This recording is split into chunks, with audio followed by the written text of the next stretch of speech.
Right. So is this you, Stead, or me?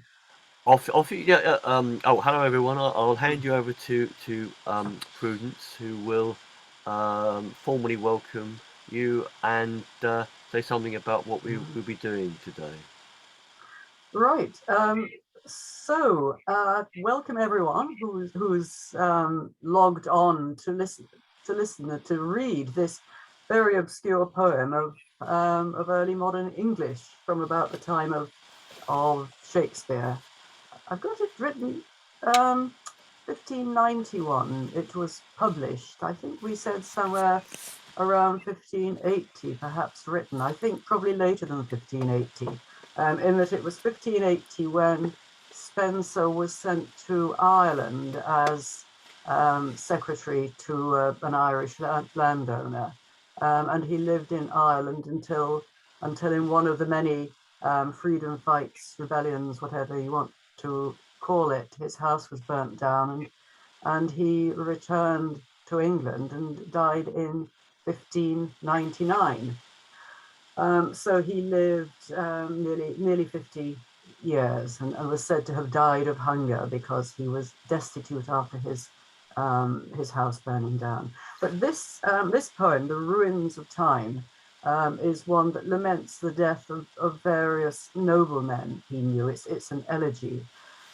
Somebody else might know a little more about why it was written, why he chose to commemorate these particular people. And for me, I mentioned this rather flippantly when we were talking at our planning meeting in January about what we could read, something lesser known. Oh, I said, Spenser's Ruins of Time. And yes, they said. Well, the reason it came to mind was because a couple of verses from near the end have stayed in my mind since about age 15, when I was studying English literature, and these kind of stuck with me. So Spenser has always been a sort of friend to me, but I must say I haven't read his work for many, many, many years. But I love the cadence of this poem. I love the way he handles the language. So I hope you'll all be able to bear with my enthusiasm in reading this and deciphering things that are less clear. Okay. So we will do what we normally do and take turns in reading, and we'll see how we get on with the unusual spelling. Now I'll go to the screen share. Should we stop after every 3 verses or so and explain anything unclear? Or perhaps after each person's read, maybe? Yeah, I mean, how maybe if someone wants to make a point, we should stop. Yeah. Okay. Let's try that first and see how it goes. If I may, I'll start reading and see whether I can do it without making too many mistakes.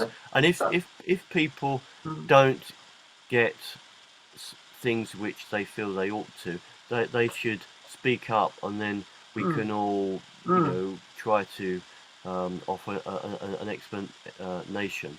Well, should I start? It's entirely up to you. Yeah. Of course. Yeah. I'll start because go on. I'm the one who landed you with this. So yeah. I will introduce it. Okay. So Spenser, The Ruins of Time. It chanced me one day beside the shore of silver streaming Thamesis to be, nigh where the goodly Verulamium stood of yore, of which there now remains no memory, nor any little monument to see, by which the traveller that fares that way, this once was she, may warned be to say. There on the other side, Prudence, I think we should say that Verulamium is, in my understanding, it's the Roman town, Verulamium, I think it was, that yes. is now known as St Albans. Yes, that's I think. The Thames, is it? Or no, I think yes, you're right. That there was a myth that the Thames moved Yes. And I think that is referenced later on in the poem. So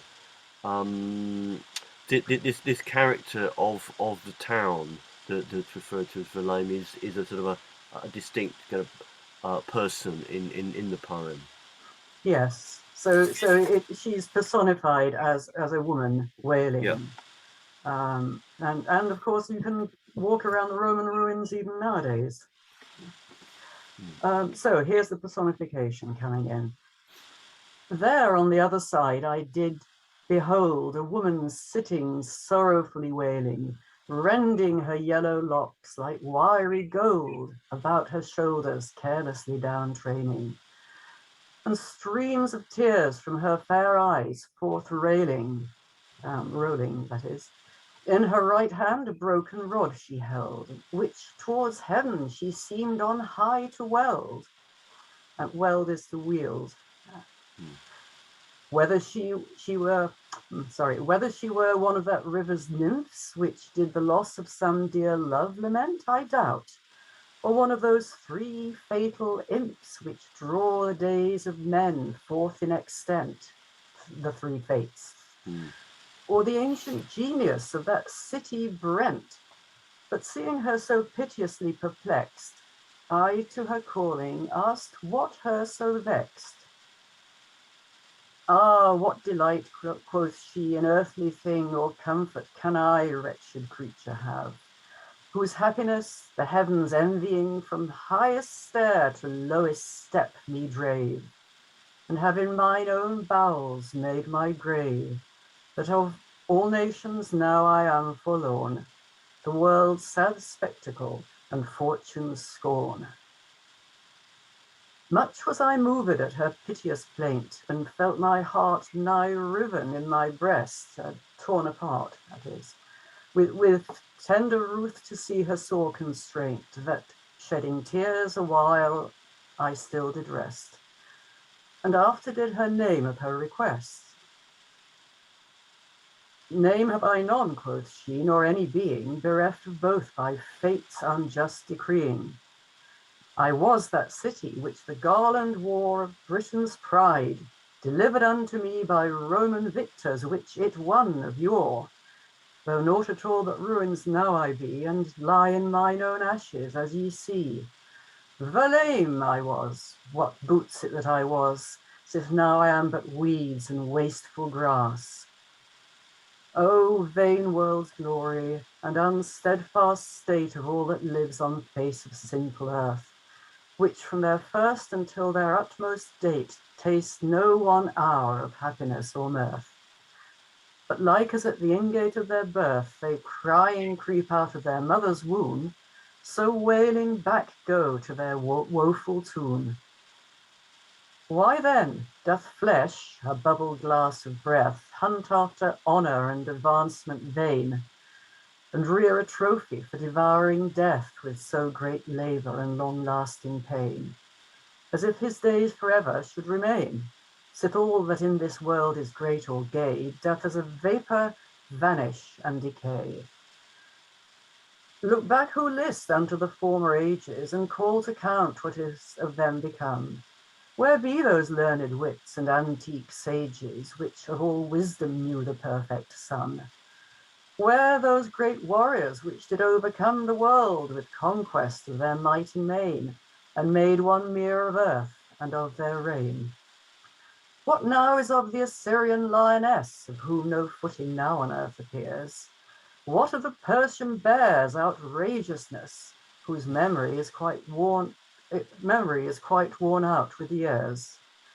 Who of the Grecian leopard now aught hears, that overran the east with greedy power, and left his whelps their kingdoms to devour? The Assyrian lioness and the Persian bears are from the Lamentations of Jeremiah, apparently. All the Christians would recognize this. And the whelps, I believe, refer to the successors of Alexander the Great. Oh, yeah. You know. Yes, or fighting amongst themselves as successors do.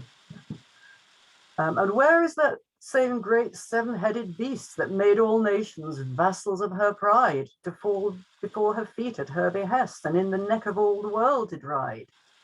Where doth she all that wondrous wealth now hide? With her own weight down pressed now she lies, and by her heaps her hugeness testifies.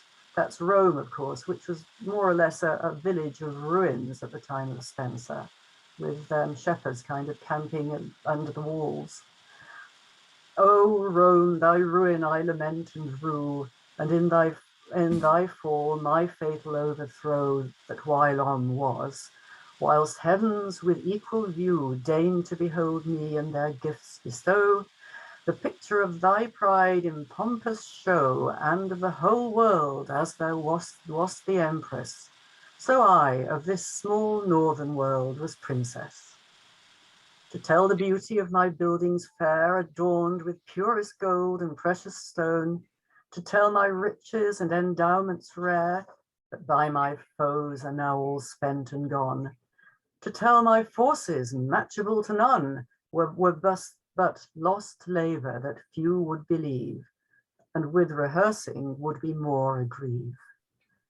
High towers, fair temples, goodly theatres, strong walls, rich porches, princely palaces, large streets, brave houses, sacred sepulchres, shore gates, sweet gardens, stately galleries, wrought with fair pillars and fine imageries. All these, O pity, now are turned to dust, and overgrown with black oblivion's rust. Thereto, for warlike power and people's store, in Brittany was none to match with me, that many often did abide full sore, nay, Troynovant, though elder sister she, we've got Troynovant is London, yeah. Nay, Troynovant, though elder sister she, with my great forces might compared be, that stout Pendragon to his peril felt, who in a siege 7 years about me dwelt. But long ere this, Bunduca, Britanest, that's Boudica, her mighty host against my bulwarks brought. Bunduca, that victorious conqueress, that lifting up her brave heroic thought above women's weakness, with the Romans fought and in field against them thrice prevailed. Yet was she foiled when as she me assailed.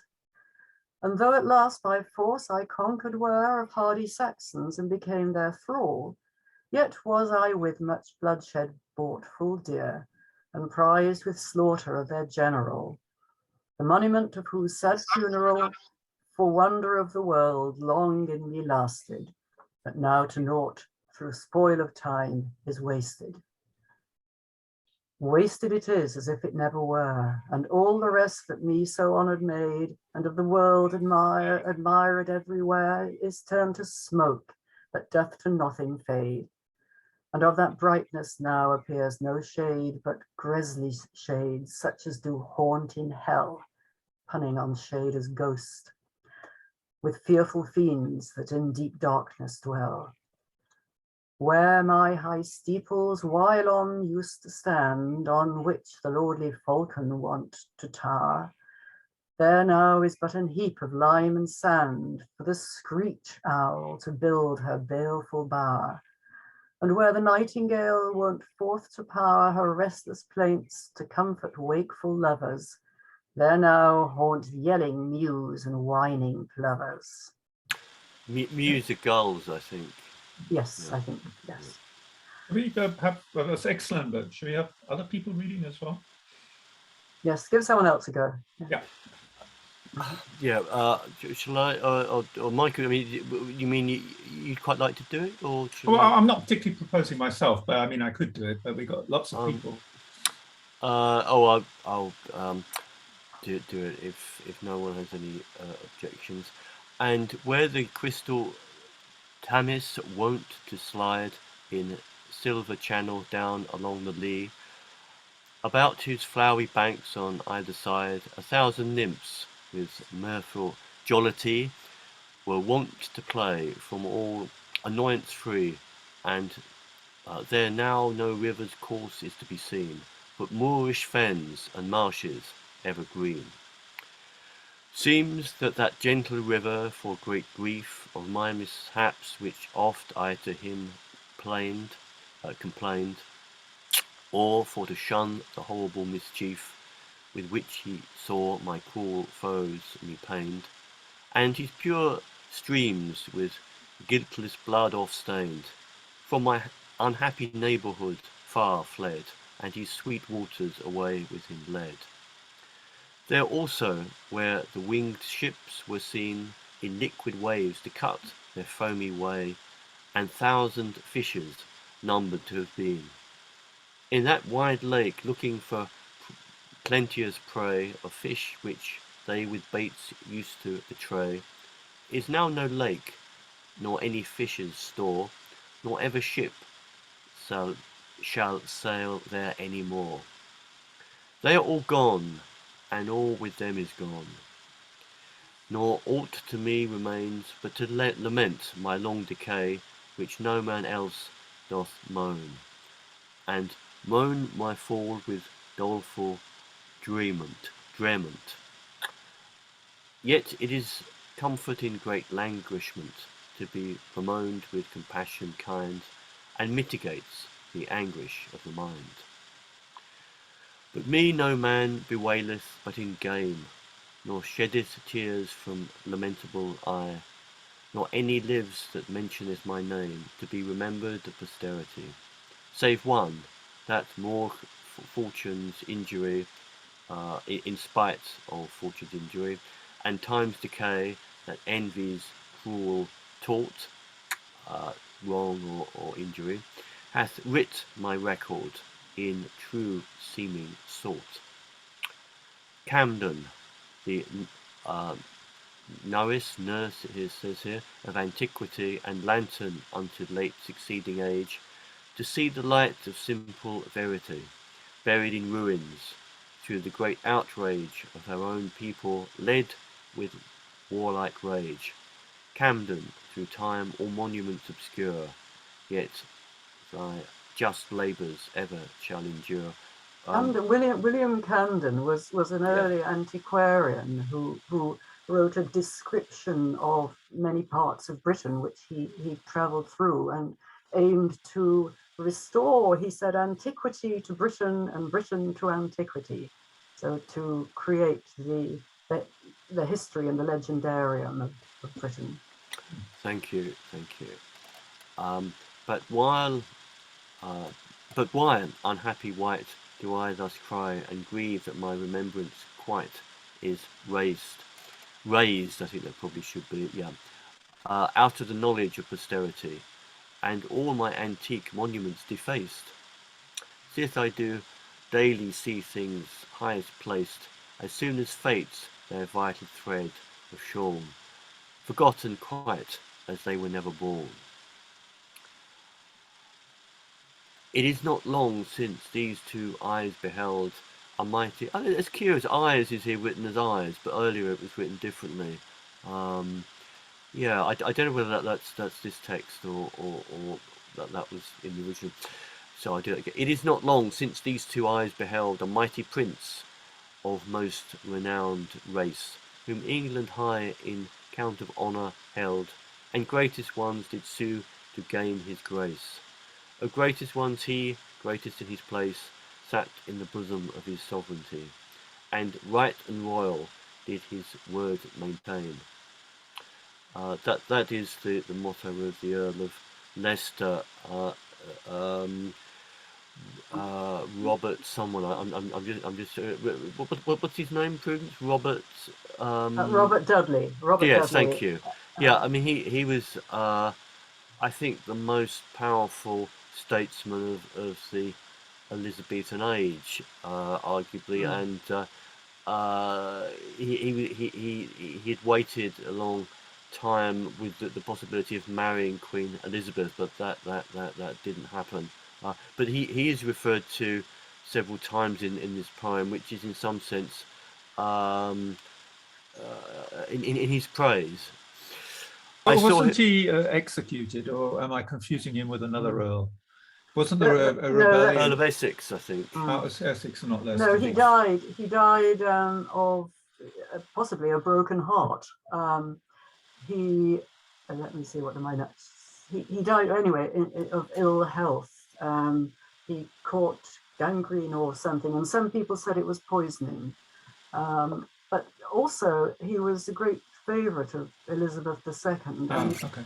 First, you mean first? Sorry. He may be the favourite of Elizabeth II. We don't know. Maybe also, yes, of Elizabeth I. Right. And their letters were marked with 2 eyes. I noticed the 2 eyes in that opening line. Oh, really? Yeah, 2 eyes was their code for letters to each other, apparently. Wasn't it his wife that fell down the stairs? That's right. And it was, of course, rumoured that he pushed her. So he Yes, that's right. And I think she died. Yeah. Yes. And so he always, a bit like the current Duke of York, was under a cloud, although nothing was proven. I think he'd waited a long time, and he finally remarried, and immediately the woman he remarried was banned from court. So I suppose that indicates that the Queen was not pleased that in Aubrey's John Aubrey's Brief Lives, yes, there is a short description of Edmund Spenser. He was a little man, all short hair, little band, and little cuffs. Not all little. Fascinating. Yes. Aubrey's Brief Lives, a wonderful book. Wonderful. Yeah. Yes. I mean, do you have it with? Did you have a description of Leicester, the Earl of Leicester? Well, I would have to look up because it's different entries. All right. So I would have to look it up. Oh, I'll move on. This poem, I realise, is dedicated to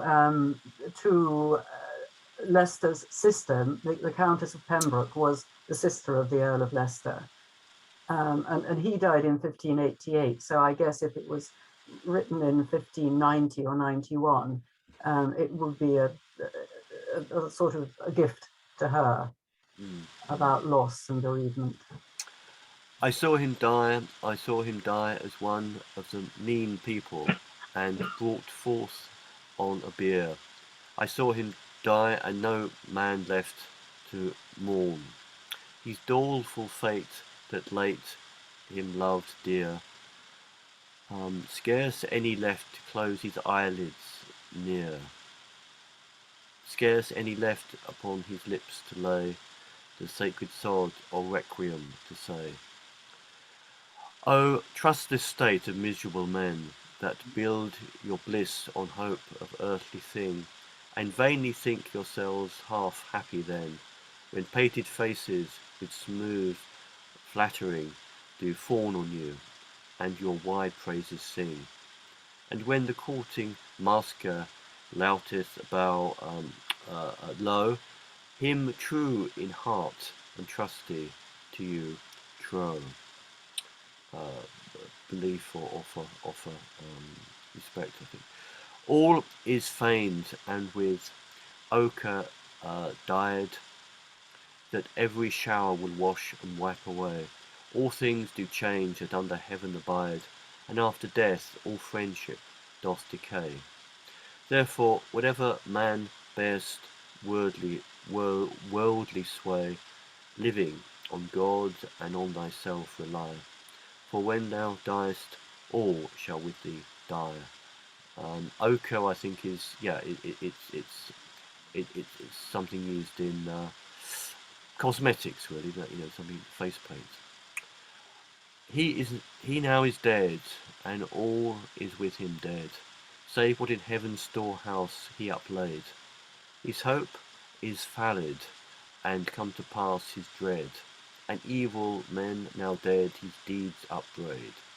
Spite bites the dead that living never bade. He now is gone, the whiles the fox is crept into the hole, the which the badger swept. Do you know what that refers to, Prudence? No, I think it's just a general, it's saying, oh, that's right. It's saying since he died, now everybody said, well, of course, he really pushed her down the stairs, didn't he? The Fox and the Badger. I think that refers to, I think, two of the figures. I think that were quite prominent at the time. Yeah, I think the Fox is Lord Burleigh and William Cecil is the Badger. But anyway, that's okay. Yes, that makes sense. Yeah. Right. And this is one of those verses that remains with me. I think as a teenager, I was very struck by don't trust your reputation to other people. Yes. Okay. He now is dead, and all his glory gone, and all his greatness vapoured to naught, that as a glass upon the water shone, which vanished quite so soon as it was sought. His name is worn already out of thought, nor any poet seeks him to revive, yet many poets honoured him alive. Nor doth his Colin, careless Colin clout, that refers that's sort of a pen name, I think, of Edmund Spenser, isn't it, Prudence? Or he used that in some times. It is. Yeah. Yes. Care now his idle bagpipe up to raise, nor tell his sorrow to the listening rout of shepherd grooms which wont his souls to praise. Praise whoso list, yet I will him dispraise, until he acquit him of this guilty blame. Wake, shepherd's boy, at length awake for shame. And who so else did goodness by him gain, and who so else his bounteous mind did try experience, whether he shepherd be or shepherd swain, for many did which do it now deny, awake and to his song apart apply, and I, the whilst you mourn for his decease, will with my mourning plaints your plaint increase. Michael, do you want to have a go? I feel I've. Which Michael? Oh, so yeah, lots of Michaels. Yeah, there are lots of Michaels. Plenum of my. You please, yeah. Okay. He died, and after him his brother died, his brother prince, his brother noble peer, that whilst he lived was of none envied, and dead is now as living counted dear. Dear unto all that true affection bear, but unto thee most dear, O dearest dame, his noble spouse and paragon of fame. He, whilst he lived, happy was through thee, and being dead, is happy now much more, living, that linked chanced with thee to be, and dead, because him dead thou dost adore as living, and thy lost dear love deplore. So whilst that thou, fair flower of chastity, doth live, by thee thy Lord shall never die. Thy Lord shall never die, the whiles this verse shall live, and surely it shall live forever. Forever it shall live, and shall rehearse his worthy praise and virtues dying never, though death his soul do from his body sever. And though thyself herein shalt also live, such grace the heavens do to my verses give. Nor shall his sister nor thy father die, thy father, that good earl of rare renown, and noble patron of weak poverty, whose great good deeds in country and in town have purchased him in heaven an happy crown, where he now liveth in eternal bliss, and left his son to ensue those steps of his. He, noble bud, his grandsire's lively heir, under the shadow of thy countenance now, gins to shoot up fast and flourish fair in learned arts and goodly governance, that him to highest honour shall advance. Brave imp of Bedford, grow apace in bounty, and count of wisdom more than of thy county. Nimai let thy husband's sister die, that goodly lady, sis she eke did spring out of this stock and famous family, whose praises I to future age do sing, and forth out of her happy womb did bring the sacred brood of learning and all honour, in whom the heavens powered all their gifts upon her. Most gentle spirit breathed from above, out of the bosom of the Maker's bliss, in which all bounty and all virtuous love appeared in their native properties, and did enrich that noble breast of his with treasure passing all this world's worth, worthy of heaven itself, which brought it forth. His blessed spirit, full of power divine and influence of all celestial grace, loathing this sinful earth and earthly slime, fled back too soon into his native place, too soon for all that did his love embrace, too soon for all this wretched world whom he robbed of all right and true nobility. Yet ere his happy soul to heaven went, out of this fleshly goal, he did devise unto his heavenly Maker to present his body as a spotless sacrifice, and chose that guilty hands of enemies should pour forth the offering of his guilty's blood, so life exchanging for his country's good. O noble spirit, live therefore ever blessed, the world's late wonder and the heaven's new joy. Live ever there, and leave me here distressed, with mortal cares and cumbrous world's annoy. But where thou dost that happiness enjoy, bid me, oh bid me quickly come to thee, that happy there I may thee always see. Yet whilst the fates afford me vital breath, I will it spend in speaking of thy praise, and sing to thee until that timely death by heaven's doom do end my earthly days. There too do thou my humble spirit raise, and into me that sacred breath inspire, which thou there breathest perfect and entire. Then will I sing, but who can better sing than thine own sister, peerless lady bright, which to thee sings with deep heart sorrowing, sorrowing tempered with desire, with dear delight, that her to hear I feel my feeble sprite robbed of sense and ravished with joy. Oh, sad joy, made of mourning and annoy. Yet will I sing, but who can better sing than thou thyself, thine own self's valiance, that whilst thou liv'dst madest the forests ring and fields resound and flocks to leap and dance and shepherds leave their lambs unto mischance to run thy shrill Arcadian pipe to hear. Oh, happy were those days, thrice happy were.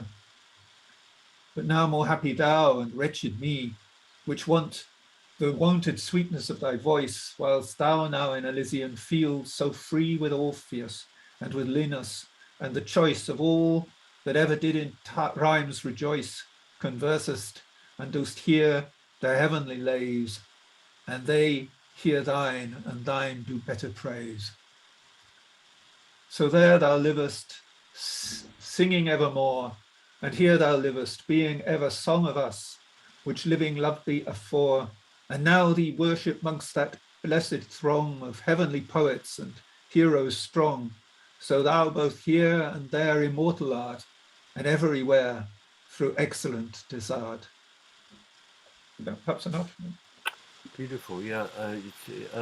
Perhaps do we have a lady reading? I can just see Catherine in the picture. Catherine, do you want to take it up when Michael's left it after this art?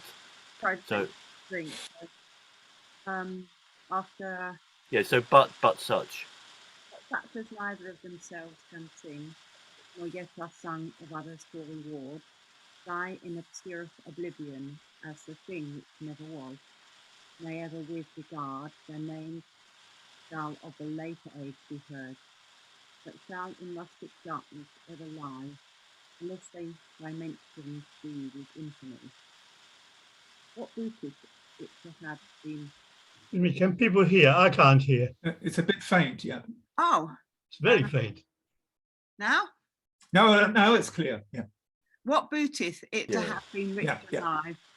What to be great? What to be gracious?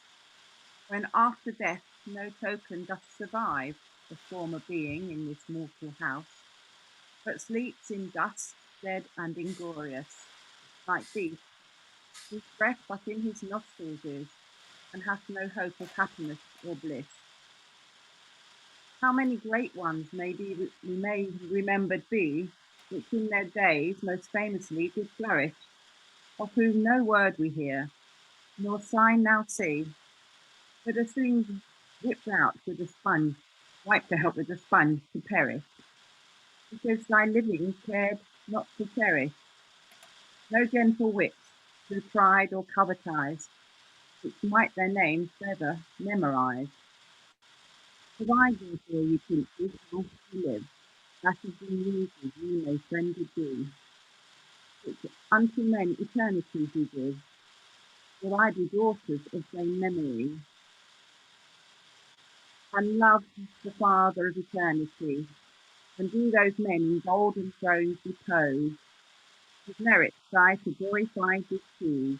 So, the sevenfold iron gate mandates of grisly health, and horrid house of sad Proserpina, thy able are with power and mighty spell to break, and thence the souls to bring away out of dread darkness to eternal day, and them immortal make which else would die in foul forgetfulness and nameless lie. So whilom raised thy the puissant brood of golden girl Alcmena for great merit, out of the dust to which the ocean wood had him consumed and spent his vital spirit, to highest heaven, where now he doth inherit all happiness in Hebe's silver bower, chosen to be her dearest paramour. So raise thy eke fairy Ledae's warlick twins, and interchange life unto them lent, that when the one dies, the other then begins to show in heaven his brightness orient. And thy, for pity of the sad lament, which Orpheus for Eurydice did make, her back again to life sent for his sake. If I could just give these two twins, I think it's Castor and Pollux, one of whom was immortal. I think it was I think it was Pollux that was immortal, and they decided to share a residence in sort of heaven and earth. I think just 6 months, when one died. Sorry. So, but yeah, actually, I would quite like to know a bit more about those references, because I'm quite confused. I don't know what the Otian wood is, and there was a bit before as well. Alcmena was the mother of Heracles, and her name means strong in wrath. And after her husband Amphitryon died, she married Rhadamanthys, who was the brother of Minos, the wise judge. But I don't know any more about her really than that. The Aeaean wood is in Thessaly, but I don't actually know this particular myth. So I think to be followed up. Before that, it seems to be suggesting, I'm not sure who gave birth to Orpheus, whose son he was. I get the impression that Orpheus now is in eternity and is better off than when he was alive. I think it is to be borne in mind that sometimes the author gets these things, well, when he gets them wrong, it's not necessarily the standard version. That is a thing to bear in mind. Oh, really? Oh. Okay. Yeah, I mean, yeah, that's right, isn't it, Prudence? He's known for not always being. Oh yes. Yeah. Yes, and of course, different versions were going around. They were just rediscovering the texts. Yeah. Yes, indeed. No, I think. So I think he's just saying, even though a person dies, if their name lives on after them, then they're favoured by the muses, and poets will be favoured after death for doing what they do. Both. No, so I think So happy are they, I think. And the Pierian sacred sisters are the muses. They're coming up. Oh yeah, okay. Yeah, sorry to Catherine. You don't. I'll do it for a bit more, and then maybe pass it on to Father Frank to have a male voice, maybe. So happy are they, and so fortunate, whom the Pierian sacred sisters love, that freed from bands of implacable or unappeasable fate and power of death, they live the A above, where mortal reach their bliss may not remove, but with the gods the form of verities lead, on nectar and ambrosia do feed. I'll do one more and leave it then. For deeds do die, however noble done, and thoughts of men do as themselves decay. But wise words taught in numbers sure to run, recorded glad muses, live for A. May with storming showers be washed away. May bitter breathing winds with harmful blast, nor age nor envy shall them ever waste. Thanks very much, Catherine. Father Frank, perhaps you could continue. Yes. In vain do earthly princes then in vain secret pyramids to heaven aspire, or huge colosses built with costly pain, or brazen pillars never be fired, or shrines made of the metal most desired, to make their memories forever live. For how can mortal immortalities give? Such one mortals made, the world's great wonder, and now no remnant doth thereof remain, such as one Marcellus, that was torn with thunder, such one Lysippus, that is worn with rain, such one King Edmund, that was rent for gain. All such vain monuments of earthly mass, devoured of time in time to naught, do pass. A fame with golden wings aloft does fly, above a rich or ruinous decay, and with brave plumes does beat the azure sky, admired of base-born men from far away. Then whoso will with virtuous deeds assay to mount to heaven on Pegasus must ride, and with sweet poets' verse be glorified. For not to have been dipped in Lee's lake could save a son of Thetis from to die, but the blind bard did him immortal make with verses dipped in dew of Castaly. That's Achilles, immortalized by Homer. Yes, and further up, I had all sorts of so, for example, Marcellus is a reference to Augustus' nephew, wasn't he? He was the son of his sister and drowned as a young man. And Virgil has a famous line in the Aeneid, "Tu eris Marcellus, you were Marcellus." And when Virgil recited this line, Marcellus' mother died. Not die, sorry, I beg your pardon. She fainted. But I can't remember all this. Sorry, that's just a drag, a little sort of line. Who's King Edmund? Is this Edmund Ironside? Or? I don't know. It might be Edmund of East Anglia, who was rent for gain. He did a deal with the invading Viking army, the Great Army, so and gave himself up to be ritually slaughtered with arrows, so that they would. There was some deal about how they would rule the land, East Anglia.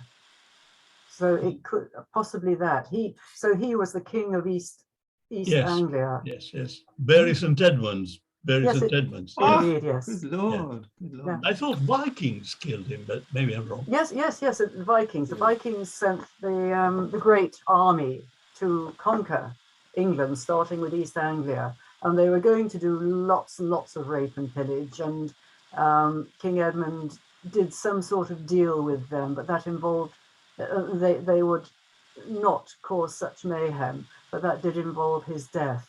and it seems to have been a ritual death of some sort, something to do with the Viking gods. I don't know. The god of arrows is Uli, but we know no more than that.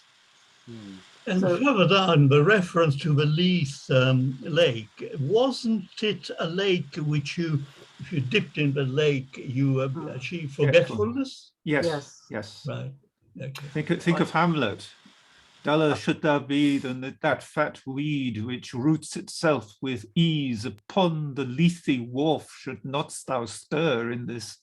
I think you reached out of that one, Michael. I can't imagine you remembering by heart. I do remember quite a lot of the ghosts. Oh, okay. I am thy father's spirit, doomed to I certain take my hat off. Yeah. The son of Thetis, isn't that Achilles? It is. Yes, okay. I would express reservations about accepting the story about the Vikings being just happy to have Edmund killed. And I don't know. It sounds slightly, Slightly unlikely. Yeah, it sounds very unlikely. If they had been offered something, some gold or something, but just having someone put to anyway. Now, I think we're down to Lethe Lake, I think. Yeah. Yes. I interrupted there. Yeah. No. Father Frank, are you still there? To Yeah, I'm here. Where would I pick up again? After Casterly? Well, for not to have been dipped in Lethe Lake. Yeah. Start that verse again, I think. Yeah, okay. For not to have dipped in Lethe Lake could save the son of Thetis from to die, but the blind bard did him immortal make, with verses dipped in dew of Casterly, which made the Eastern conqueror to cry, O fortunate young man, whose virtue found so brave a trumpet thy noble axe to sound.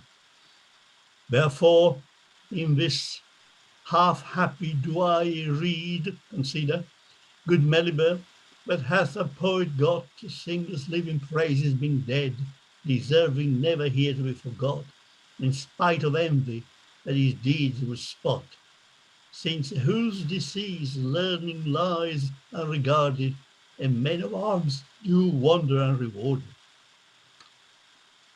Those two great calamities, when long ago did grieve the noble sprite of Solomon with great indignities, who whilom was alive with the wisest white, but now his wisdom is disproved quite, for he even now wells all things at his will, wills, scorns the one and the other in his deeper skill.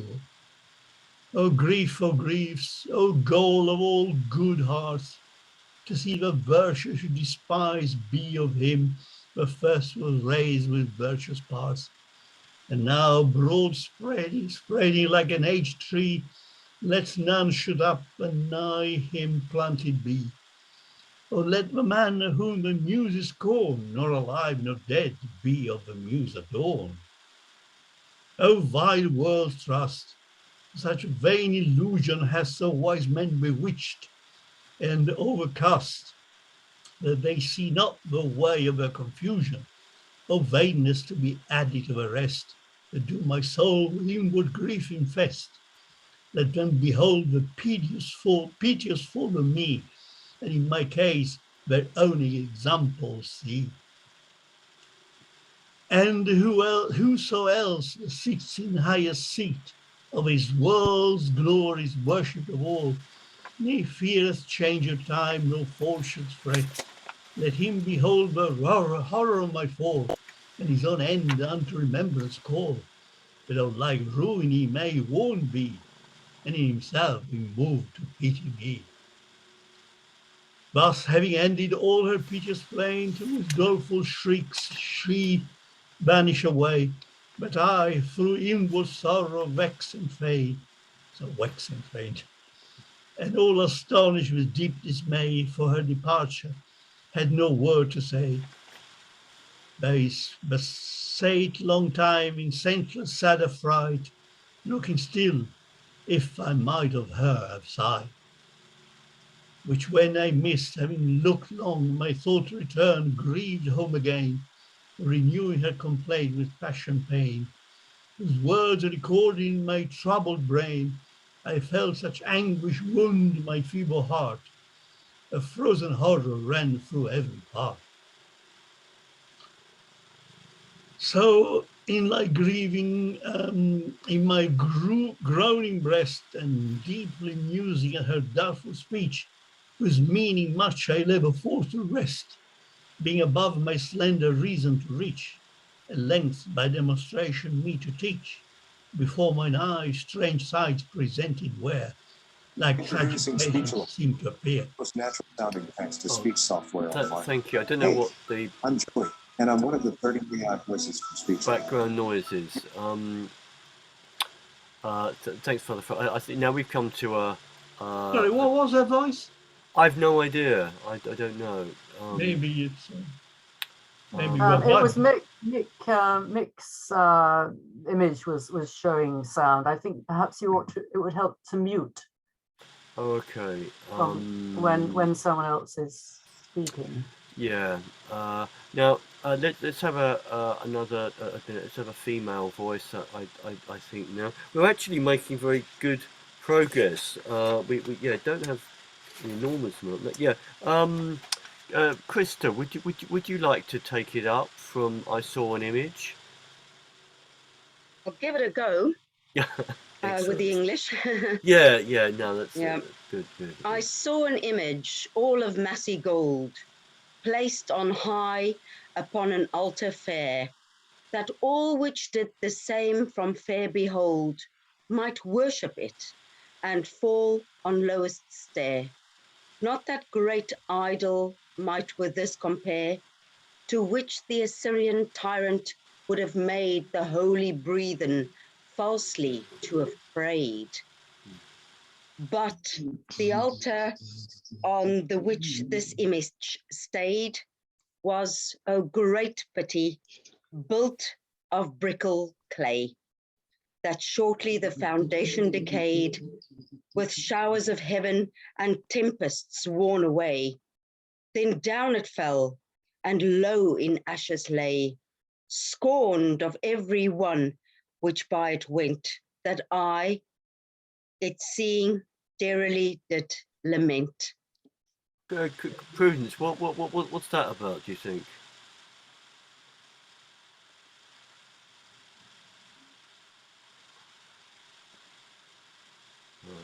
I think she muted herself. Prudence, are you muted? Sorry, I'm muted. Yes, here we go. No, I have my notes don't say anything about that, and I didn't look that up. Meliboi, a few stanzas ago, was Sir Francis Walsingham, and his poet was Thomas Watson, for what it's worth. But this image of the image, no, I have no idea. It might just be general. It sounds biblical in some reference. Yes, we've got the golden altar. We've got a stately tower in number 2. We've got a pleasant paradise in number 3, and then a giant in number 4. Yeah, it's.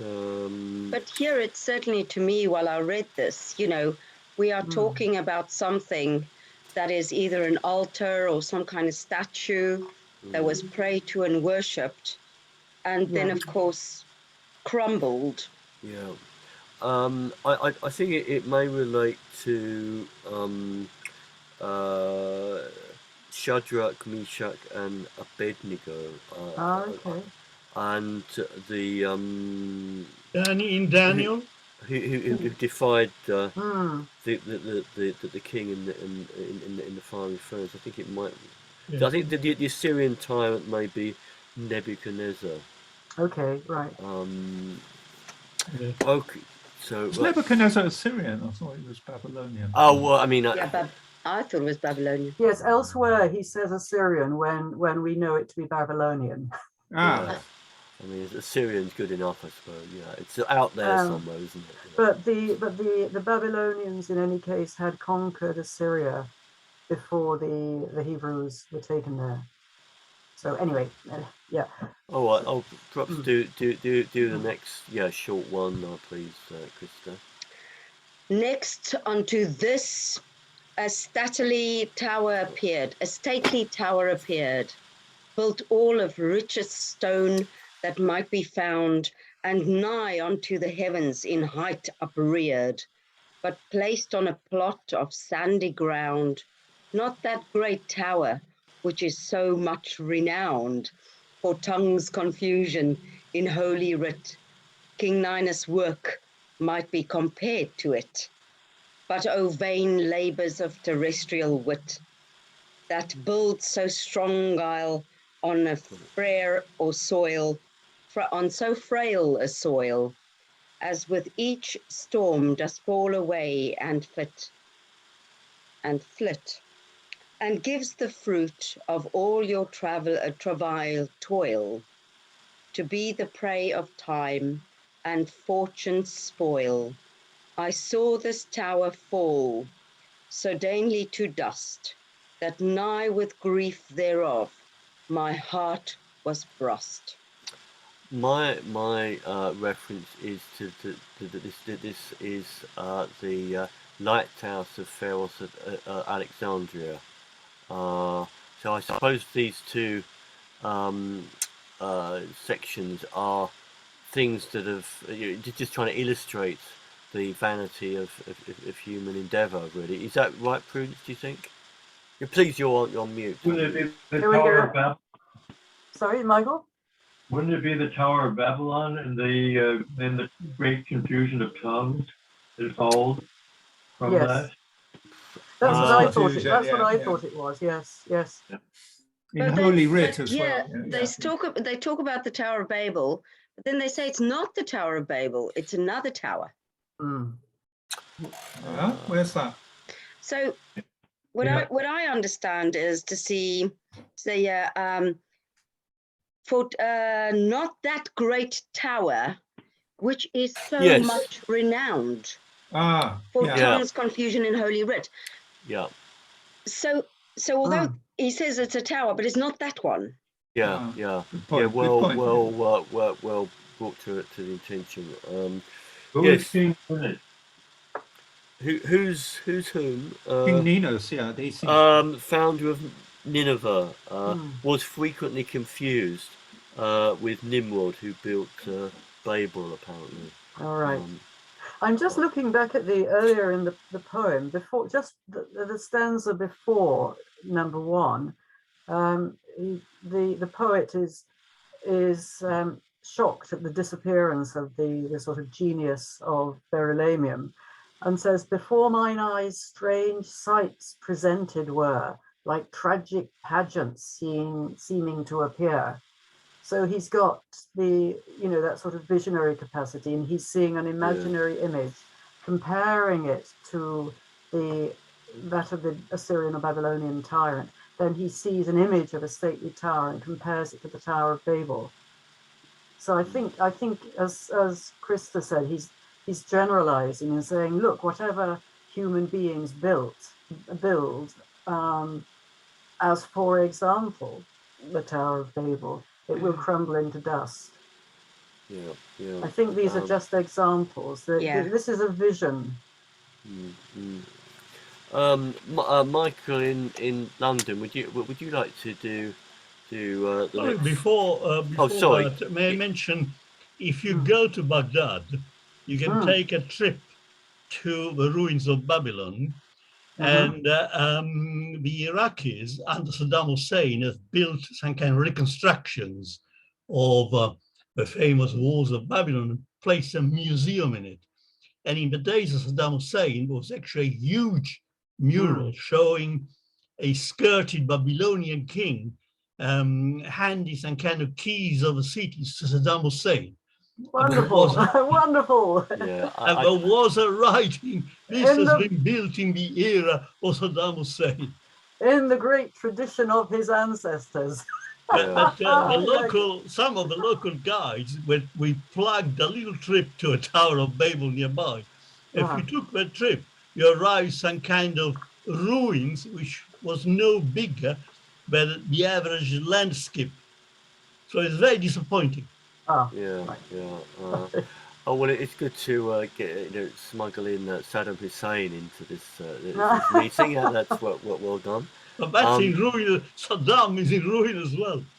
Yes, indeed. He's a good instance of that. Michael in London, please. Perhaps you could take. Then did I see a pleasant paradise, full of sweet flowers and daintiest delight, such as on earth men could not more devise, with pleasure's choice to feed his cheerful sprites, not that which Merlin by his magic sleight made for the gentle squire to entertain his fair Phoebe could this garden stain.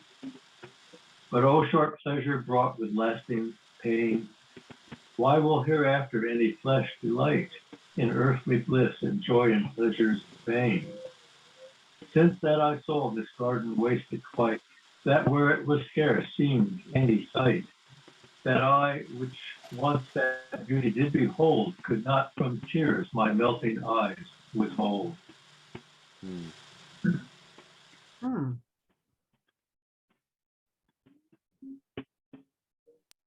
Any comments? Yeah, any comments, Prudence? No, I don't.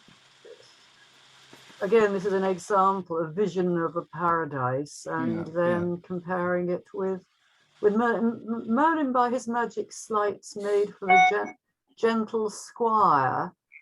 I don't know what part of the Arthurian legend that is. To entertain his fair belle Phoebe. This I think is a reference to Queen Elizabeth I. Belle Phoebe to be understood as beautiful Diana. So it's a double reference, one from the Arthurian legend and another to Elizabeth again. The Pleasant Paradise may well be a reference to the Hanging Gardens of Babylon, since there's monuments of the ancient world, kind of. But Merlin and the Squire. But that isn't, as you said, that certainly isn't. No. All right, Michael, perhaps you'd continue. Soon after this, a giant came in place of wondrous power and of exceeding stature, that none durst view the horror of his face. Yet was he mild of speech and meek of nature, not he which in despite of his creator, with railing terms defied the Jewish host, might with his mighty ones in hugeness boast. For from the one he could to the other post stretch his long thighs and the ocean overstride, and reach his hand into his enemy's host, but see the end of pomp and fleshly pride. One of his feet unawares from him did slide, and down he fell into the deep abyss, where drowned with him is all his earthly bliss. I think this two figures, the Colossus of Rhodes and Goliath, I think, there's a combined. Yeah, I mean, he seems to combine different things from different sources quite freely, doesn't he? Very free. I mean, I don't remember Goliath slipping. He's I think killed by a stone. Fucking slip. Is that not the? But I think again, but once again, isn't this the visionary giant? I mean, this is active imagination, or it's the kind of esoteric work people do, inviting the images to emerge, and a giant will emerge, and then the seer compares it with other giants, but this visionary giant actually slipped into a very large abyss. However huge the giant is, he can also come to his end.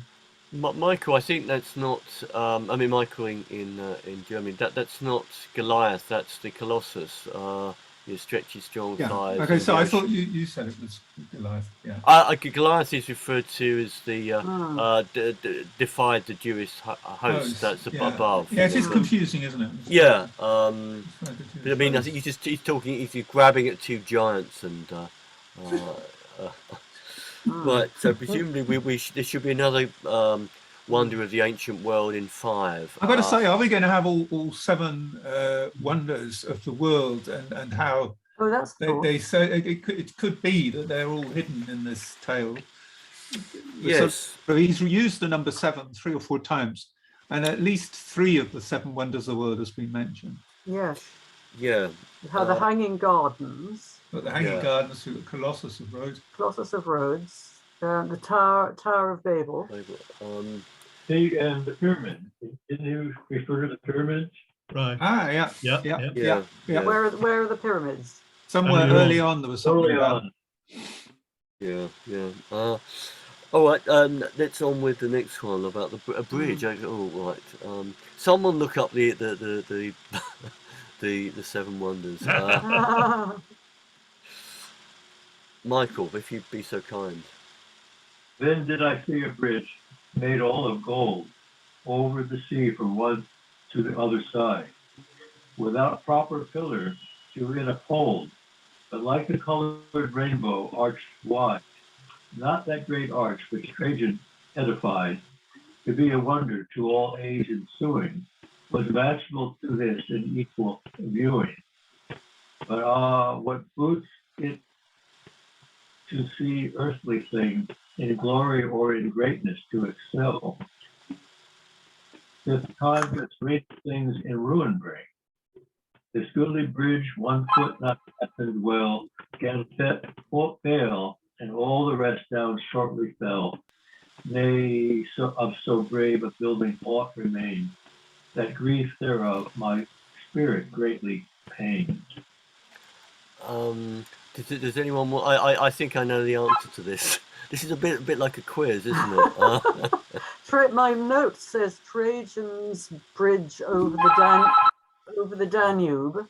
I've got another suggestion: Xerxes' bridge across the Hellespont. Was there a bridge across the Hellespont? My goodness. Xerxes. His pontoon bridge. That kind of seems. Yeah, Xerxes was a sort of I mean, has all the proper degree of magnificence, I think, in this respect. The reference to the Arch of Trajan, the Roman Emperor Trajan, but in Rome we got the Column of Trajan. I'm not aware of an Arch of Trajan. To say, my notes in my book say that it's the bridge over the Danube which Trajan built. Trajan certainly conquered Romania, Romania. Of course, the important thing is what the writer believed to be true, not what is true. So we really it's a case of looking at his sources, I suppose. But Xerxes' bridge across the Hellespont surely was boats, ships, side to side, a pontoon bridge. Well, was it not? A temporary one. Yeah, I think so, but that might not preclude it from being mentioned, though. It was still a great kind of endeavour. But all right, let's go on to the next one. Sorry, I saw 2 bears as white as any milk, lying together in a mighty cave, of mild aspect and hair as soft as silk, that savage nature seemed not to have, nor after greedy spoil of blood to crave.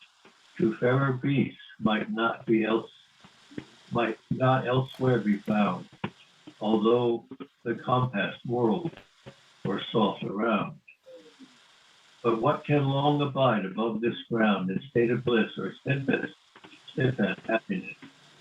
The cave in which these bears lay sleeping sound was but earth, and with her own weightiness upon them fell and did unawares oppress, that for great sorrow of their sudden fate, henceforth all world's felicity I hate. Much was I troubled in my heavy sprite at sight of these sad spectacles forth past, that all my senses were bereaved quite, and I in mine remained sore aghast. Distraught twixt fear and pity, when at last I heard a voice which loudly to me called, that with the sudden shrill I was appalled. Behold, said it, and by ensample see, that all is vanity and grief of mind. Nay, other comfort in this world can be, but hope of heaven and heart to God inclined, for all the rest must needs be left behind.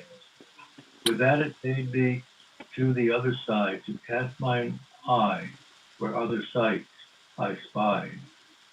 Thank you very, very much. Prudence, are you there? Sorry, I can't see you. Whether you're Sorry. Yeah, you're on mute. Yeah, please. I was mute. Yes, again. My notes say that in the book the two bears are Leicester and his brother. Warwick. That's what I've got. Warwick.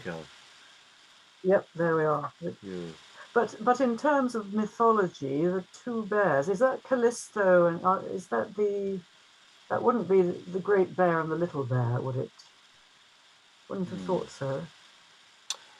Is there necessarily any mythological allusion? I mean, is he just talking? You know, it might not be. No, actually, he's not saying, but it's not those. He's just describing the two bears. All right. Let's have another lady. Edith, are you there, please? Perhaps you could continue.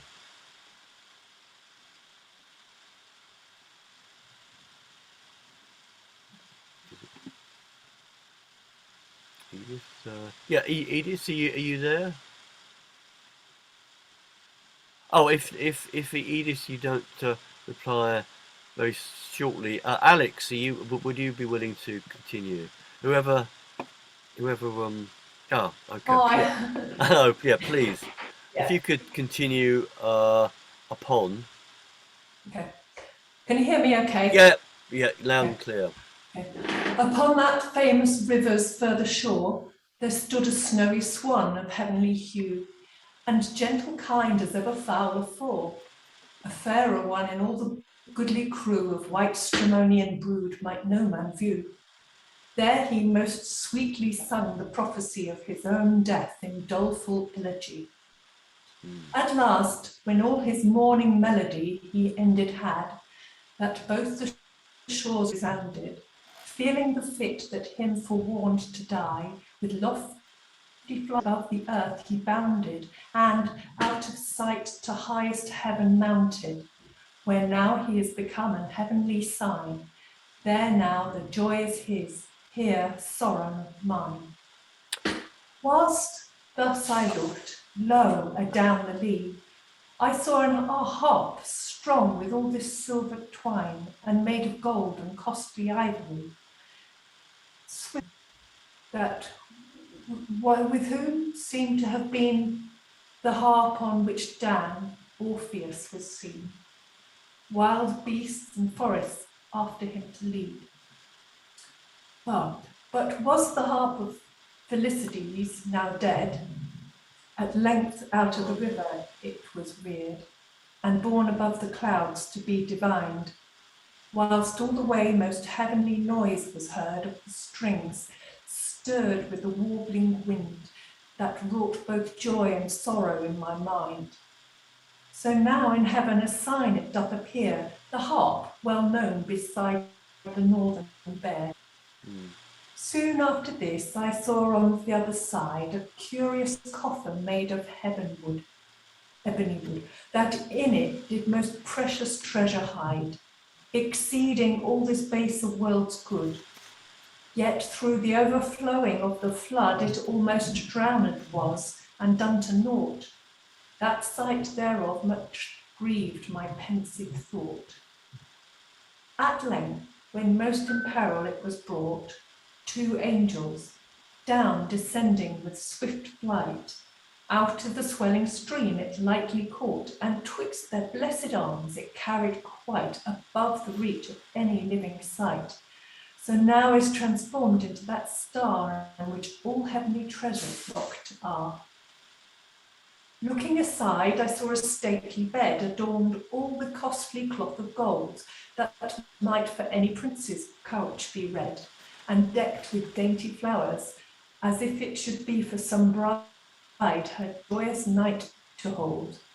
Therein a goodly virgins we lay, a fairer wight never summer's day. I heard a voice that called far away, and her awaking bade her quickly dight. For lo, her bridegroom was in ready array to come to her, and seek her love's delight. With that she started up with cheerful sight, when suddenly both bed and all was gone, and I and Lange left there all alone. Still as I gazed, I beheld where stood a knight all armed upon a winged steed, the same that was bred of Medusa's blood, on which Dan Perseus, born of heavenly seed, the fair Andromeda from peril freed. Full mortally this knight wounded was, that streams of blood forth flowed on the grass. Yet was he decked, small joy to him, alas, with many garlands for his victories, and with rich spoils, which late he did purchase through brave achievements from his enemies. Fainting at last through long infirmities, he smote his steed that straight to heaven him bore, and left me here his loss for to deplore. Lastly, I saw an ark of purest gold upon a brazen pillar standing high, which the ashes seemed of some great prince to hold, enclosed therein for endless memory of him whom all the world did glorify. Seemed the heavens with the earth did disagree, whether should of those ashes keeper be. At last meseemed wing-footed Mercury from heaven descending to appease their strife.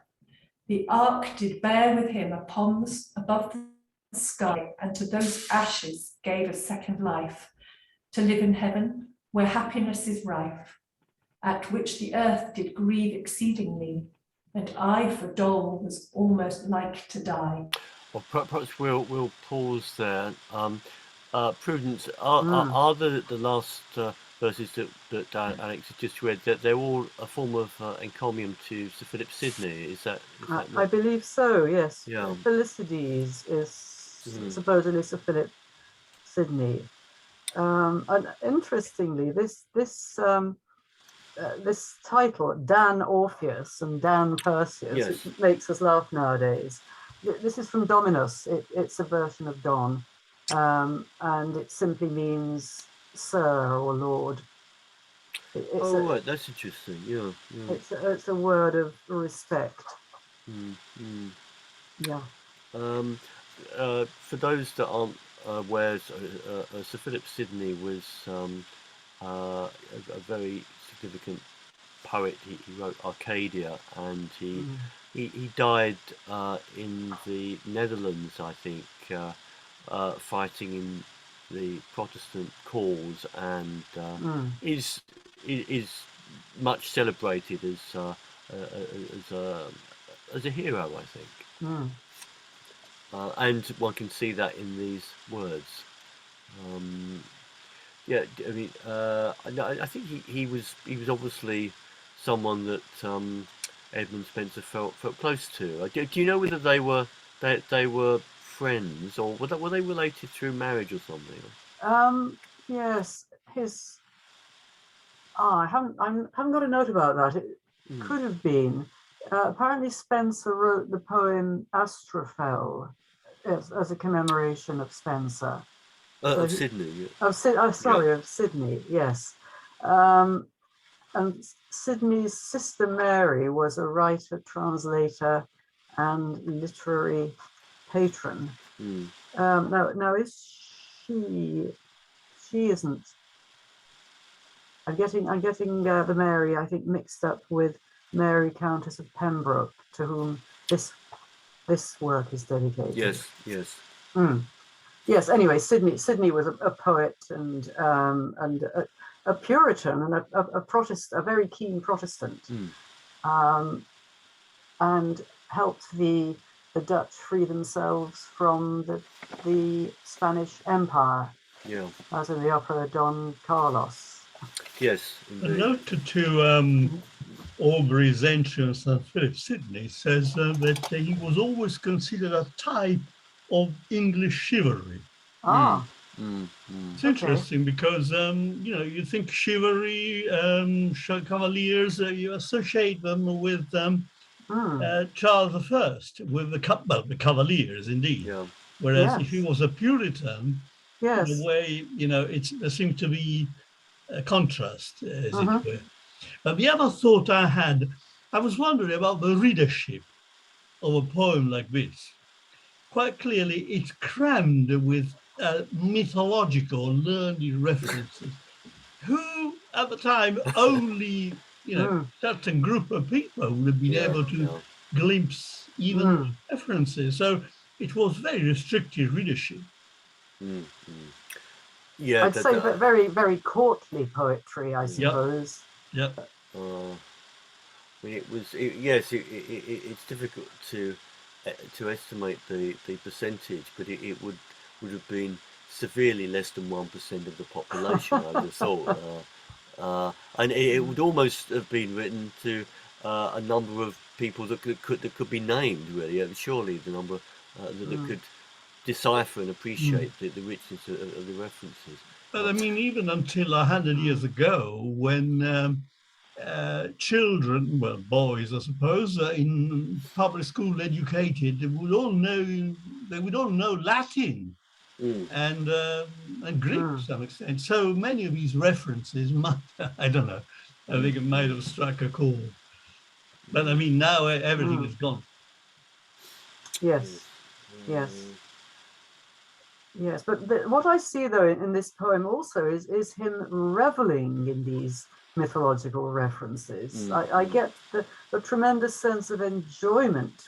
He is comparing this with that and with that other mythological event and comparing it with something in the Bible. And you've got the Bible, Greek and Roman mythology, and present day politics. And he's just enjoying interweaving all of these. Yeah, that's a very good point. He seems quite almost indiscriminate in the breadth of his reference. Really, no, that is true. It's contemporary as well. It's not just learned. Yes. Yeah, I mean, not that one could possibly imitate it today, but I mean, if one were to write, well, fine poet, anything, it would have to be based on characters from cinema or from Netflix. Yes. And they would strike a chord. Many young people would know what they are. But I mean, mythology, no. Yes, you're right. Yes, you're right. The mythology is the mythology that is alive to most people is different now, isn't it? I think that's probably the case. Yes. I thought it would be nice for you to read the final few words, though, Prudence, which we still left to, Yes. So, okay. Off you go. L'envoi. Immortal spirit of Felicities, which now art made the heaven's ornament, that whilom was the world's chiefest riches, give leave to him that loved thee to lament his loss by lack of thee to heaven hent, and with last duties of this broken verse, broken with sighs, to deck thy sable hearse. And ye, fair lady, the honour of your days and glory of the world, your high thoughts scorn vouchsafe this monument of his last praise with some few silver dropping tears to adorn. And as ye be of heavenly offspring born, so unto heaven let your high mind aspire, and loathe this dross of sinful world's desire. The end. Wow. Yes. Wow. So he's, I mean, the whole gist of it is, I think, well, we build power and wealth and such like in this world, but just don't rely on it lasting.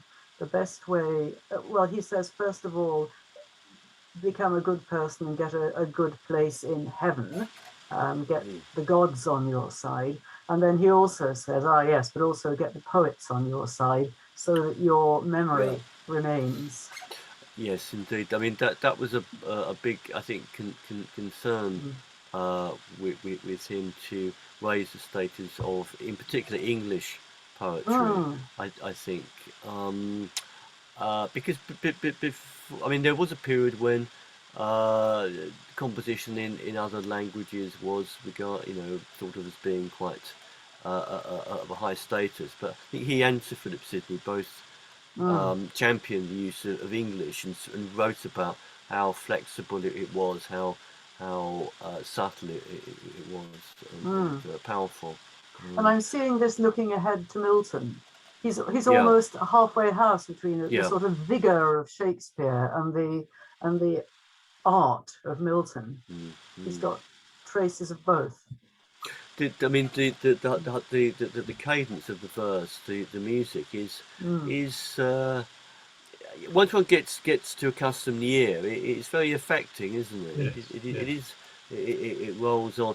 Like a richly brocaded cloth with threads of gold and silver shot through, pictures that reference images from books one's read. So I think the bone structure, as it were, that the cloth is laid upon is the weakest part, but the cloth is really wonderful to behold and to sort of feel as one's reading it, I think. Michael in London, how did you find? Did you enjoy the language? Oh, very much. Yeah. Yes, it's fascinating, and I love the rhythm that he creates in that. And no, I mean, I can't say I really know his works very well at all, but I'm really glad for Prudence for introducing us like this, and it was a real treasure. Yeah. Thanks, Michael, and thanks for your note as well on the chat. Yeah. Spenser is actually buried in Westminster Abbey. Indeed. And although I mean, he died in penurious circumstances. Oh, I think that is debatable. I think the verse that Prudence referred to was written by Ben Jonson, and it may have been written not meant in a serious way. So I think that's a debatable matter. But sorry, what's debatable? How he died. I think Ben Jonson wrote that he died through lack of bread, but I'm not sure whether that was true or that was just. Well, once again, I mean, in the case, I mean, it says he died in destitution. It says a comment to over his brief life, in destitution in London, because he left Ireland after an uprising, and he actually, I believe, if I remember correctly, one of his children died in the uprising. That's a small child. So the commentary here says he died in destitution. So presumably that's fairly up to date. Well, I've read other accounts saying that it's not at all clear that that's the case. Anyway, what other accounts? His guarantee of the £50, whatever that was called, from the Queen, that he was getting that. I think destitution is more of a metaphor for what he lost his palace, he lost his residence. And he must have been quite ill to die at, I think, 46. So he was, he was not old, yes. Well, people didn't live very long lives back then. No, but he had lost a tremendous amount that he'd built up. He would be in shock. He died, 5 years after everything burnt down, I think.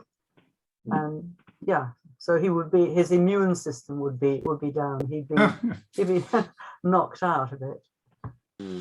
But in a very short tomb, Father Frank, I believe.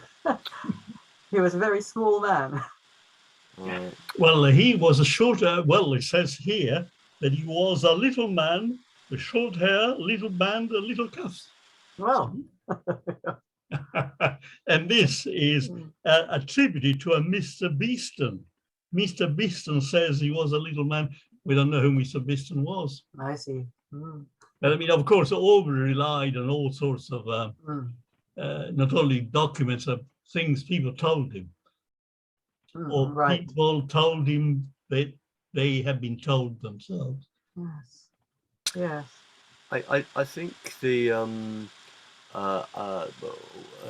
statement in contradiction to his destitution was that he had a pension of about £100. That's a lot of money at the time. Yeah, £100. Wow. Actually. No, this is something different. That was something on a regular basis, a kind of well, I'm not sure what that was called exactly, but this was towards the end of his life. He had £100, more, you know. So that was quite a large amount of money to, you know, when he was nearing his life. But he was kind of officially sponsored, really, as Michael said, by receiving £50 kind of a state pension, as it were, during his life. He was friends with the Archbishop of Usher, the Archbishop of Armagh, so he had was well connected. Yes, indeed. Michael in Cologne, what's your? I mean, you're very familiar with the writing of Shakespeare. Well, how did you find this? I mean, he's one of the predecessors, and his style. How would you compare his style? I wouldn't compare it personally very strongly to Shakespeare's style as I know it, at least in Shakespeare's plays. The writer I thought of much more listening to this was Dante, whose divine this intense interweaving of references with this relentless use of the rhyming couplets. And you ask yourself, how do these people do it? It's more astonishing than Shakespeare, because Shakespeare's, I'm not very familiar with Shakespeare's poetry, with his long poems. Yeah. But his plays, of course, to write a drama based on a story that you've picked up somewhere else, and in no way disparaging Shakespeare, but that seems to me to be an easier task in some way. They have this monumental energy to produce this poem that just flows on and flows on. And all these references drawn in the entire time, and this moralistic element, and this sense of the terribleness of life, and the only salvation is through God. Reminds me, I mean, yes, I think the English language was, of course, becoming an independent language in the sense that it was breaking away from the German elements of Chaucer, and it was really becoming the language of the Renaissance, becoming an international language in a sense. And that you feel there, and of course Shakespeare continued that.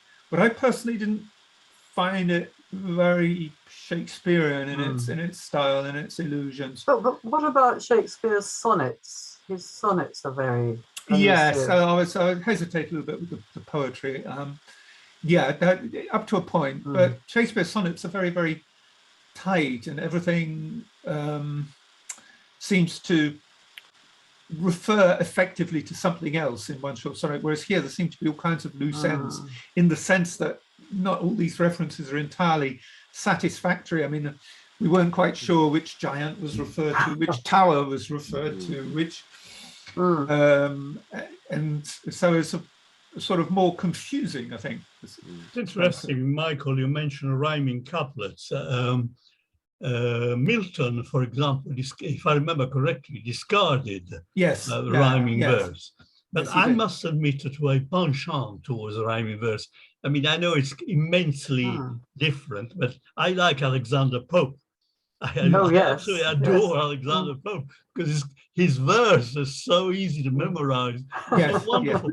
Why hasn't man got a microscopic eye? Because man is not a fly. That'd be wonderful. Yes. Nature and nature's laws lay hid in night. God said, "Let Newton be," and all was light. Which is on the funeral monument of Newton in Westminster Abbey. Oh, really? There we are. Prudence, how does this poem compare to the Fairy Queen structurally? Structurally, the Fairy Queen, as I remember, the Fairy Queen uses the Spenserian stanza, which is the pentameter, as in this one, with a hexameter at the end.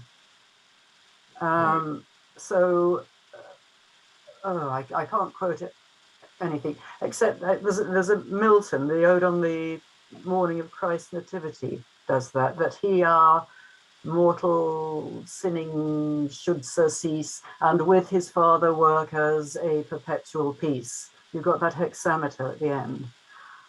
And Spenser uses that throughout the Fairy Queen, but it's many years since I read the Fairy Queen. Is it? Which isn't in this volume. Have you read the whole Fairy Queen? Because that's quite a substantial work. Oh, years ago. But I was a forward child. The adult lending library had Spenser in. So no, but I mean the whole thing is just fascinating, and I guess we did this for A level and so on at school, and again looking at the references.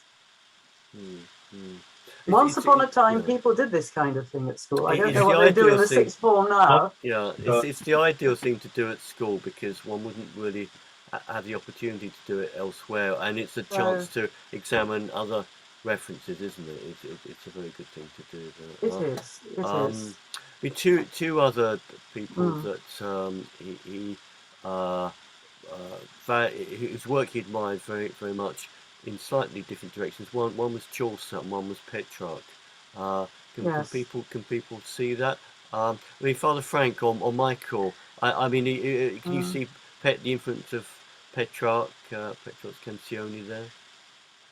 Well, I mean, as an Italian, I should have Petrarch at my fingertips. I'm afraid I'll be rusty. I cannot answer that question. Okay. I'm sorry. No. And you mentioned Chaucer.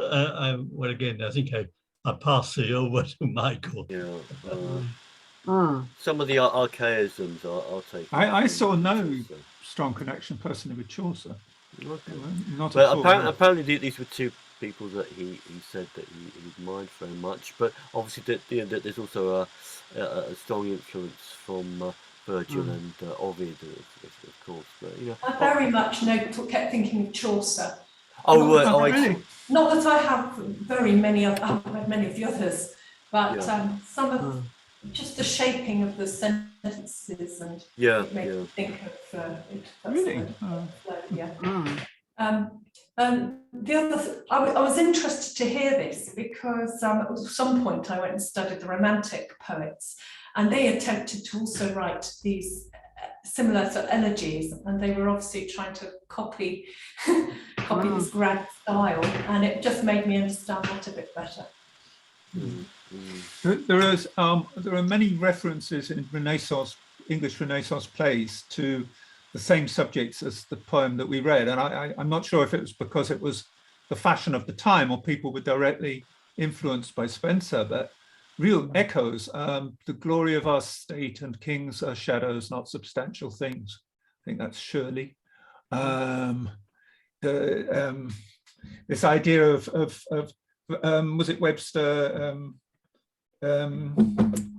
Something of integrity of life is fame's best friend, which nobly beyond death shall crown the end. And I'm sure there are plenty more. And I'm not sure if that was because that was the fashion of the time, or people were directly influenced by Spenser, but the similarities are quite striking, running through not so much Shakespeare perhaps, but a lot of his contemporaries.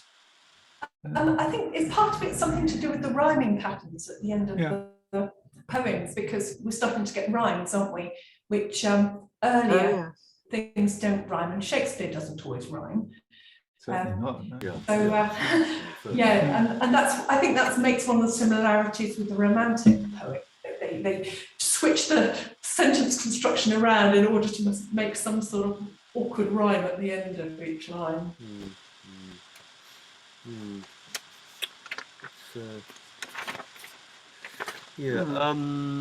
Mick, what was your reaction to it? Any thoughts?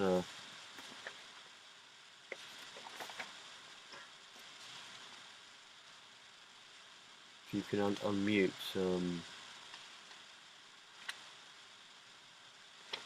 Yes, sorry, Stig. Yeah, it was, it's good. I enjoyed it. Something a bit different. You know, I'm just looking at this verse, and I'm just also seeing the two strokes of the Anglo-Saxon line. Something about the weight of these verses. Yeah. He now is dead, and all his glory gone, and all his greatness vapored to naught, that as a glass upon the water shone, which vanished quite as soon as it was sought. There's each the half line. The half line each has a heavy stress, and I think this may be some of what gives this verse its kind of, there's a kind of weightiness to it, a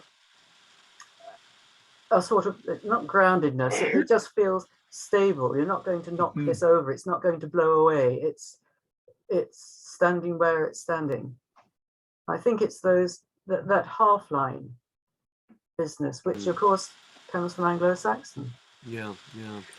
So he seemed to be able to integrate so many of these different influences superbly in a sort of smooth and lustrous kind of texture, that did have this rhythm to it. It's I wonder whether in the future we might see how far we could go in the Fairy Queen. I don't know. It might be interesting. Yeah, well, let me go and get my copy. Hang on. It's really long, isn't it? Okay. Yeah, isn't that quite a thick book even? Yeah, it's monumental. I've never attempted it. Yes, indeed. Or maybe it might be good to read some poetry by Sir Philip Sidney as something to fill out the picture, fill out the context in which he was writing. On Dante. Right, very good. But I mean, Fairy Queen obviously is very long, but we could maybe do a little. I mean, I was just for a future meeting, not. No, certainly. Let me read you. Okay. I'd like to go to bed at some point this week. Yeah. I insist on reading one stanza of this. Michael in London asked what verse form it was. Yeah. Lo, I, the man whose muse while on did mask, as time her taught in lowly shepherd's weeds, am now enforced, a far unfitter task, for trumpets stern to change mine oaten reeds, and sing of knights and ladies' gentle deeds, whose praises having slept in silence long, me all too mean the sacred muse reads to blazon broad among her learned throng. Fierce wars and faithful loves shall moralize my song. And there's that hexameter at the end. So this is Colin Clout saying, right, I'm now having to do a courtly verse. Is that the opening? That's the opening. Really? Oh, it's it's of a one piece, isn't it? The music's the same. The music's the same. But I must rue his undeserved wrong.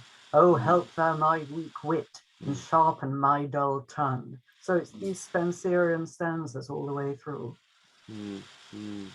Interesting, the poem opened with a vision of Verulamium, the ruins of Verulamium. That's near St. Albans. Yes. I've been to St. Albans several times, and I always fail to see the ruins of Verulamium. I don't know if there is much left there. I would love to. And also, there is a tradition. The first Christian martyr of England was St. Albans. Yes. In still Roman's time, but as a proto-martyr, so to speak. But, I mean, he was not mentioned. I wonder why, if he was a Christian. I mean, Spenser, but I mean, you can't mention everything. And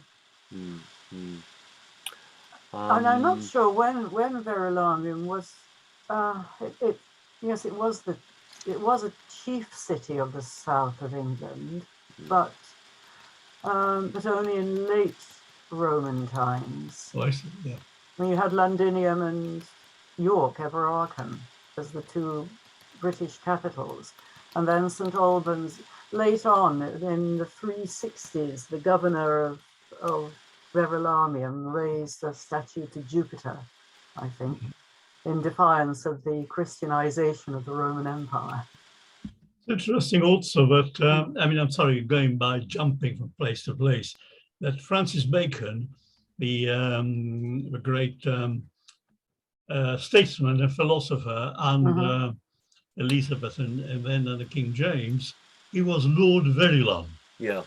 He was a seat of St. Albans. Oh, right. And his house was supposed to be a description, again, in John Aubrey. There's several pages devoted to Francis Bacon, incredibly wonderful and rich and fantastic mansion. I assume there's nothing left now. I mean, he would be a good person to read from one of his essays, perhaps, Francis Bacon. Another. His essays are memorable, yes. Yeah, I think that would be a good thing. Aubrey was a bit of a bitch because he very often put in salacious little references. And he says that Bacon was, and Aubrey puts it in Greek, a paiderastes, a pederast. And he had Ganymedes. Well, again, who is a Ganymede? How many people know who a Ganymede was? Well, I think Everyone enough people who needed to know knew. I think. Really? Okay. He was kidnapped by Jupiter to serve as his cupbearer in heaven. As cupbearer, yes. Well, yeah. So of course, people like St. Augustine made much fun of. Well, these are your gods. These are your gods. Saying to the pagans that that's what they like to do. Kidnap boys for a lead of that. Yeah, we won't pursue that too.